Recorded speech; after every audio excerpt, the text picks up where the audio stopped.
Welcome to this breeding bird survey tutorial. I'm Jen, and in this video we're going to take you through step by step how to complete a breeding bird survey visit. In short, we're going to show you how to turn this into one of these. If you don't watch any of the videos in this series on the breeding bird survey, though we do hope you do, then this is the one to watch.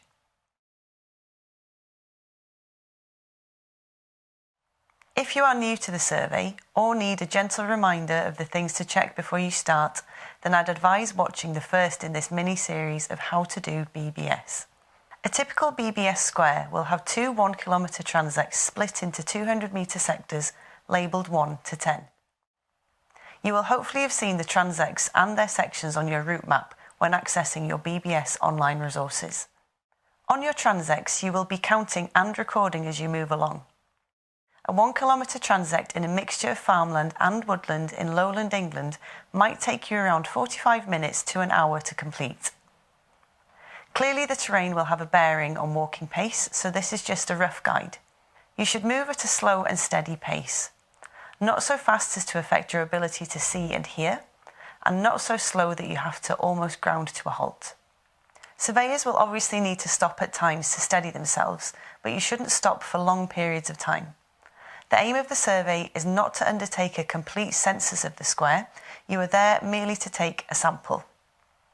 If you think that you are missing species that you know are normally there, say from previous visits or past experience, then it doesn't matter. Please resist the temptation to hang around to capture those extra birds or add to your species list.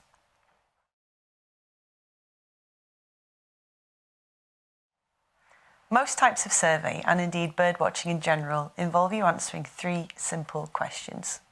Which species, how many adult birds, and where? Once you've determined what it is and how many there are, the next question is how far away. The question is actually how far away from your transect line was the bird. Even then, we only need to know how far away within three quite coarse distance bands. 0 to 25 metres, 25 to 100 metres or 100 metre plus, with birds recorded in flight being recorded separately. The important part for you about distance bands is that the distance you are recording is that between the bird and the transect route, not the distance between you and the bird. Estimating distance isn't straightforward and requires practice. There is no one single method, but building up a mental library of what 25 metres and 100 metres looks like by looking at objects that are a known distance away can really help. Sports grounds are quite good for this. A standard football pitch should be about 100 metres long, for example. To make the task of estimating distance from your transect line a little easier, you can also display the distance bands on your online map and inspect these to see which band the different habitat features sit. In this example, we can see that the isolated trees in the main field are all over 100 metres away from the transect. However, there is a limitation to what these maps can tell you, as dense vegetation or homogeneous habitats, like many arable fields or upland moorland, have relatively few features.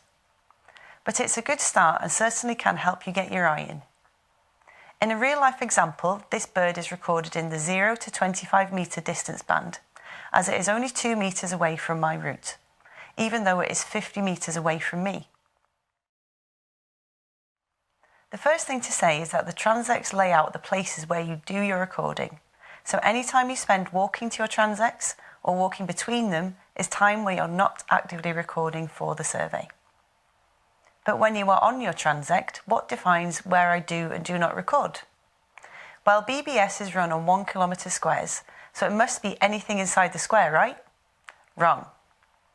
Once you've arrived at your square, you can essentially disregard anything about its boundary. Instead, the recording area is defined by your transects. You can record anything you can see or hear that is perpendicular to your transect, no matter how far away it is or whether it is outside the square, but avoiding anything in front or behind it. This might mean that some areas that are inside your square are not part of your recording area, and that is fine.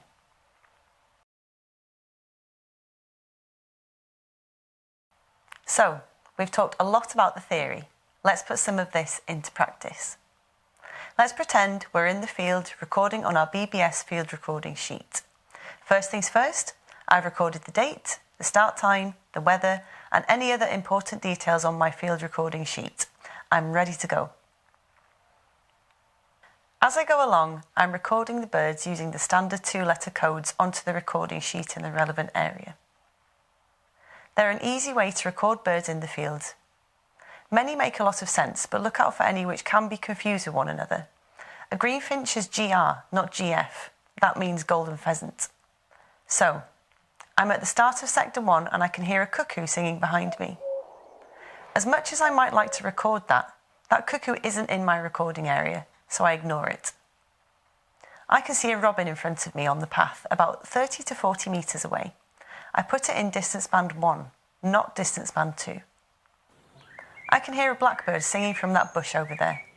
I know from my map that this bush falls into the 25 to 100 metre distance band, so I put it against distance band 2. Off in the distance, I can see a gaggle of greylags at the edge of a lake. It must be well over 100 metres.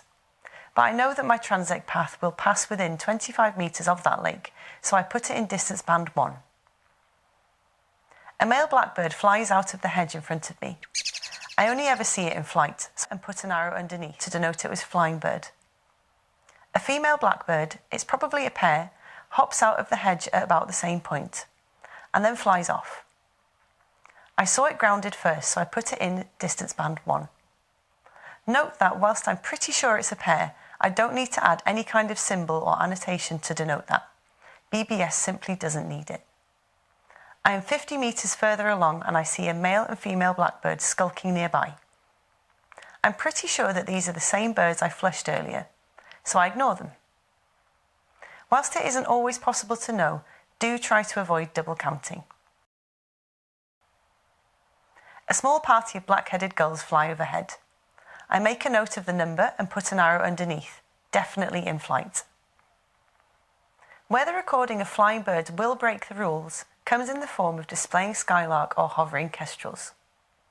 Here you will need to estimate the point above the ground over which they are flying and record the bird in that distance band.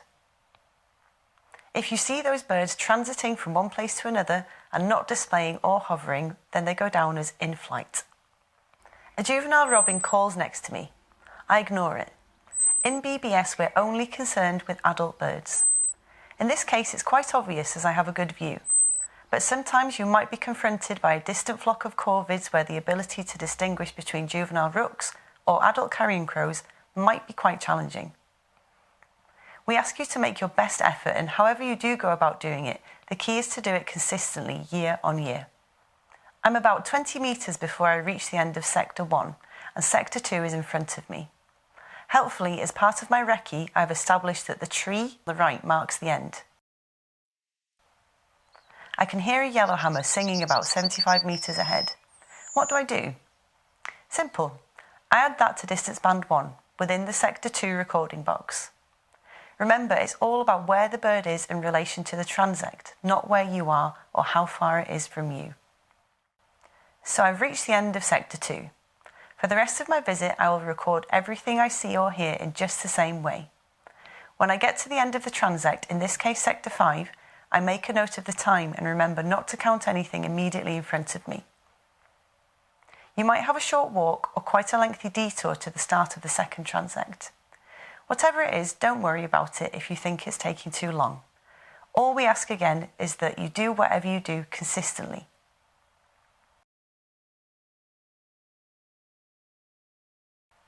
So there we have it.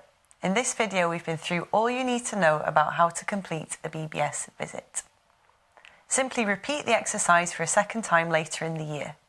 Your early visit should be between the start of April and the middle of May, and your late visit between mid-May and the end of June, and they should be at least 4 weeks apart. Do try and make both visits, but if you can't for any reason, do let your regional organiser or the BBS team at the BTO know. Once you've collected your data, it's time to enter it into BBS Online. We deal with the mechanics of that in another one of our bite-sized BBS videos, but rest assured it's simple and shouldn't take much more than 40 minutes for each visit, depending on how many species you've recorded, of course.